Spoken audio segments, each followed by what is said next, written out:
Break के बाद आप सबका बहुत बहुत स्वागत है। तो चलिए खरखौदा हलके का मुकाबला शुरू करते हैं और इन टॉप 5 उम्मीदवारों को रखते हैं जूरी की कसौटी पर, जिसकी शुरुआत हम करेंगे संबोधन राउंड के साथ। और संबोधन राउंड के नियम के मुताबिक हर एक उम्मीदवार 3 मिनट तक जनता को संबोधित करेंगे, जिसके लिए संबोधन के विषय हम आपको पहले ही बता चुके हैं और अब एक बार फिर से अपने दर्शकों की जानकारी के लिए भी बता देते हैं कि इन उम्मीदवारों के संबोधन के दौरान इन्हें इन बातों का ख्याल रखना जरूरी है कि इनके हलके की समस्याएं क्या हैं और इनकी नज़र में इनका समाधान क्या है, साथ ही विधानसभा हलके और राज्य को लेकर इनका विजन क्या है और आपको ये भी बताना होगा कि जनता आपको क्यों चुने। और इसके अलावा आपके संबोधन की समय सीमा बताने के लिए जज साहब आपको 3 वार्निंग यानी कि चेतावनी देंगे। पहली वार्निंग आपको तब मिलेगी जब आपके संबोधन का 1 मिनट बचा होगा, दूसरी वार्निंग बेल आपको 30 सेकंड पर मिलेगी और फिर तीसरी वार्निंग बताएगी कि आपका वक्त खत्म हो चुका है। जज साहब, इस राउंड के कुछ और भी नियम हैं, आप जरा वो भी बता दीजिए। मैं ये कहना चाहूँगा कि आप भले ही किसी पार्टी से जुड़े हों, कोई भी आपका नेता हो, इस शो के दौरान, सवाल जवाब के दौरान, संबोधन के दौरान आप उनका नाम नहीं लेंगे। ये शो किसी भी पार्टी लाइन से ऊपर हटकर है। आप किस पार्टी से चुनाव लड़ेंगे, इंडिपेंडेंट लड़ेंगे, इससे चैनल को कुछ लेना देना नहीं है। आप अपने पार्टी लीडर का कतई नाम नहीं लेंगे, ना पार्टी का नाम लेंगे। मैं जूरी साहिबान से भी कहना चाहूँगा कि उम्मीदवारों की जो गुणवत्ता है, जो संबोधन की गुणवत्ता है, सवाल जवाब की गुणवत्ता है, उस पर तार्किक ढंग से विचार करके इनको अंक दें। यह राउंड 30 अंकों का है, इसके बाद 50 अंकों का सवाल जवाब राउंड होगा और 20 अंक आपकी पर्सनैलिटी और लीडरशिप क्वालिटी के ऊपर जूरी साहिबान अंक देंगे। इस 100 में से 55 अंक लेने आपको अनिवार्य हैं, तभी ये माना जाएगा कि आप इस परीक्षा में सफल हुए। जी, तो उम्मीद है कि आप सभी इस राउंड के नियम समझ गए होंगे और आप ये भी जान गए होंगे कि आपको तीनों विषयों पर खास ध्यान देना है कि आपके संबोधन में हल्के की समस्याएं, आपका विजन और जनता आपको क्यों चुने, ये सब कुछ हो। तो चलिए शुरुआत करते हैं संबोधन राउंड की और इसकी शुरुआत हम करेंगे नीलम फरमाना जी आपके साथ। क्या आप तैयार हैं? हाँ जी। जैसा नीलम जी, आपका समय शुरू होता है अब। मैं पहले तो खबरें अभी तक को सभी को नव वर्ष की शुभकामनाएं देती हूँ खरखौदा हलका की तरफ से। जैसा हमारे हलके में शिक्षा की कमी है, ना तो शिक्षा की कमी है और टूटी फूटी गलियाँ हैं हमारे हलके में हर एक गांव में, और पानी की समस्याएं हैं और जो गंदगी है उनकी सफाई अच्छी तरह से नहीं हो रही है, अच्छी तरह से सफाइयाँ नहीं की जा रही है और जो पानी है वो घरों में अच्छी तरह से नहीं पहुंच पा रहा है। जो हॉस्पिटल हैं, सरकारी हॉस्पिटल हैं, उनमें डॉक्टरों की कमी है और दवाई अच्छी तरह से उपलब्ध नहीं की जा रही हैं। अगर मैं एमएलए बनती हूँ, अगर कल को मैं एमएलए बनूंगी तो मैं इन चीज़ों को पूरी तरह से ध्यान देकर करूँगी। शिक्षाएं का अच्छी तरह से महत्व देंगे और जो आज सरकारी स्कूलों में बच्चों को दलिए तक पहुंचा दिया है, वो सरकारी स्कूलों में वो बंद करवाएंगे पहले तो हम, और जो टूटी फूटी गलियां हैं उनको पक्का करवाएंगे, जो रोड टूटे फूटे हैं उनको भी पक्का करवाएंगे, जो घरों में पानी नहीं है हर एक गांव में मैं 3 समरसीबल ज़रूर लगवाऊंगी अगर कल को मैं एमएलए बनती हूँ तो।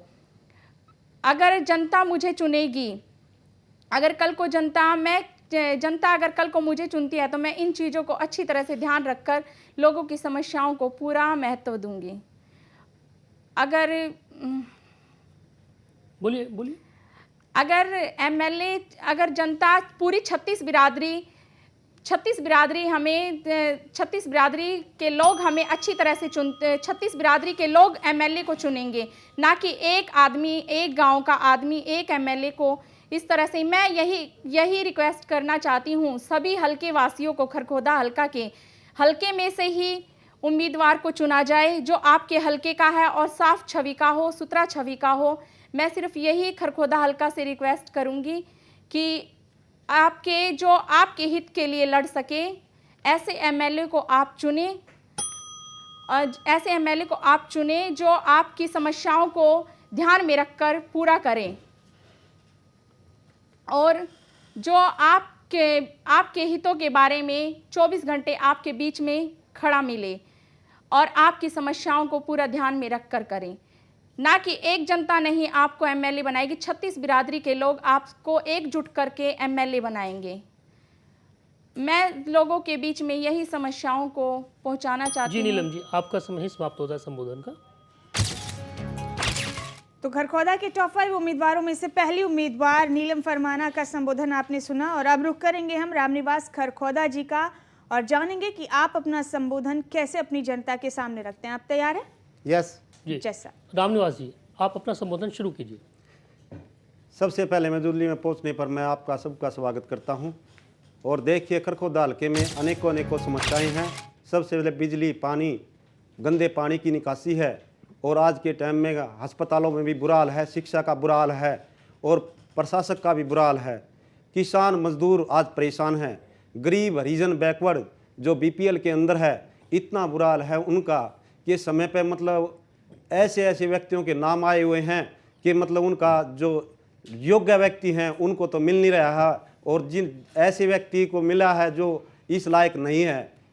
इसके साथ साथ सरकार, मौजूदा सरकार इसकी तरफ कोई ध्यान नहीं दे रही है। सरकार की तरफ से अनुरोध भी चाहते हैं कि अनेक प्रकार की ये समस्याओं की तरफ ध्यान नहीं दिया जाए। साथ ही साथ अनेक प्रकार की ये समस्याओं को निदान भी करना चाहिए। मैं चाहता हूँ कि हल्का खरखौदा में जितनी भी समस्याएं हैं, कई बार तो गरीब आदमियों के मकानों पर बिजली की समस्याएं हैं, खंबे हैं और उनकी तारें इतनी हुई है कि कभी भी एक्सीडेंट हो सकता है। अगर मुझे इन हल्के वासियों ने मौका दिया तो मैं समय पर उनकी समस्याओं का निदान करूंगा, प्रशासक के प्रति रूबरू रखूंगा और इनकी समस्याओं का दिन रात खड़ा रहूंगा।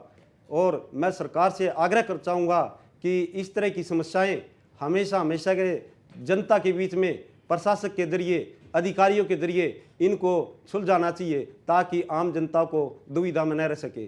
और हम सब ने, मैं चाहूँगा कि प्रशासक इनकी तरफ न ध्यान दे करके, आम जनता दुखी है और जो इस सरकार का दायित्व बनता है, चाहे वे एमएलए हो, चाहे वे नगर परिषद का मेंबर हो, चाहे पंचायत का सदस्य हो, उन सबको उनकी तरफ ध्यान देकर उनकी समस्याओं का निदान करना चाहिए। अगर वे इस तरह की समस्या का निदान नहीं करते तो ये मैं अपनी तरफ से कहना चाहता हूं कि मौजूदा सरकार व नकारात है और उसको नकारात देखते हुए वे मतलब जनता की सेवा न करके उनको बर्बाद करने पर तुली हुई है।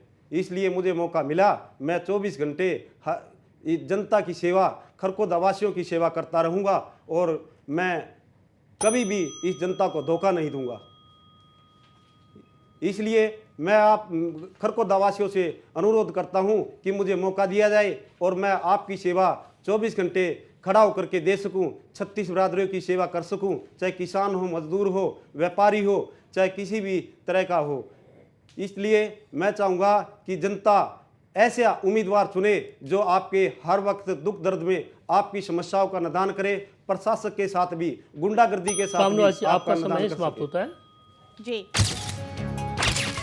ये आपने सुना रामनिवास खरखौदा को और आप चलते हैं रामनिवास रोहना जी के पास और देखते हैं कि वो कैसे अपना संबोधन देंगे। आप तैयार हैं रामनिवास जी? तैयार जी। जैसा रामनिवास जी, आपका समय शुरू होता है। नमस्कार जी। जैसा कि आप सब जानते हैं कि आज मौजूदा सरकार ने ऐसे हालत पैदा कर दिए हैं कि एक आम आदमी का जीना बड़ा मुश्किल हो गया है। क्योंकि जब आदमी घर से निकलता है, सोचता है कि मैं रोजी रोटी के लिए जा रहा हूँ, वहाँ नोटिस फैक्ट्री में लगा मिलता है, नहीं, आपको आप निकाल दिए गए हो। जो आके अब रोता है, उनके बच्चे आप सब जानते हैं कि ये पूछते हैं कि हम क्या खाएंगे। मुझे काफ़ी लोगों से मिलना हुआ। हमारे सोनीपत में कई फैक्ट्री हैं, उनके वर्कर हमारे पास आते हैं। हमने उनको आश्वासन दिया, कोई बात नहीं, ये सरकार जो भी आप पर जुल्म ढाए, लेकिन हम अगर सत्ता में आए तो आपका सहयोग करेंगे।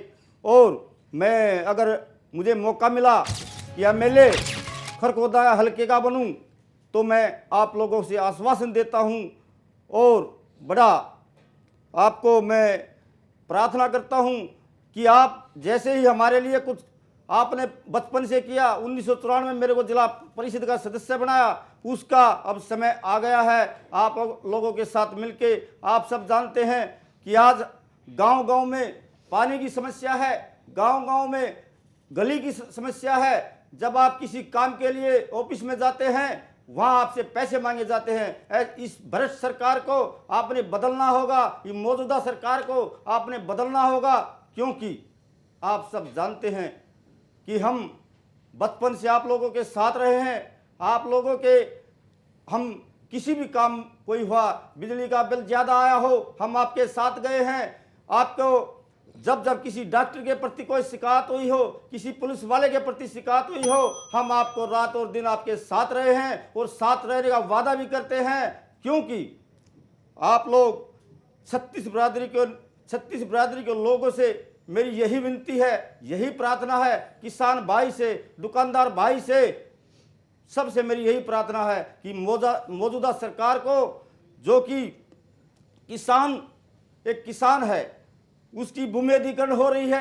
किसान को पता नहीं, उनको नोटिस मिल जाता है, किसान जगह जगह धरने पर बैठे हैं, किसान ही कोई बूझ नहीं कर रहा।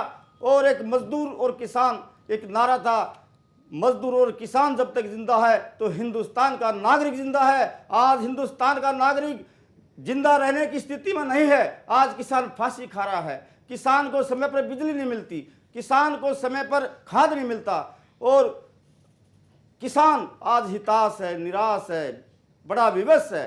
मैं यही कहना चाहता हूं, इस मौजूदा सरकार ने आपका समय ही समाप्त होता है रामनिवास जी। जी।